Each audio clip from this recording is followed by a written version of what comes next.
Synchro Scan is a feature on many Lumix cameras that allows you to adjust your shutter speed or shutter angle by very precise increments. This allows you to eliminate the flicker that you see in some light sources, especially when traveling, or to eliminate a rolling LCD display on products like this one. To activate it, go into the menu, navigate to the Image Quality Synchro Scan menu, and set it to on. When you first open it, it'll show whatever shutter speed or shutter angle you are currently at.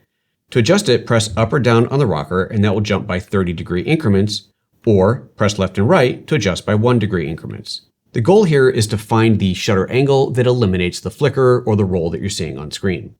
As I start scrolling through the settings in 30-degree increments, we'll see that the roll does change, but it never goes away completely. And at some points, it's going to get really, really bad. There's no hard and fast rule of how to find the exact right shutter angle. It's a lot of trial and error. So I'm going to start by finding one that's pretty close and then seeing if I can refine it from there to get it perfect. In this case, if I go to 120, it's pretty close. If I go up to 150, it's worse. And if I go down to 90, it's really bad. So I'm going to start at 120. One thing that makes it easier to find the exact right shutter angle is to slightly defocus the lens. I'm in manual focus now, so I'm going to go ahead and defocus the image. And as you can see, that roll becomes a bit more apparent. Now I'll just start adjusting it by 1-degree increments, and let's see what happens. We get to a point around 114 where it looks pretty good. If I go down to 113, we see the roll come back.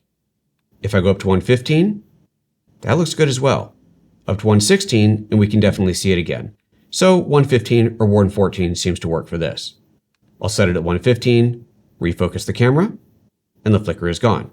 And that's how you use Synchro Scan in your Lumix camera.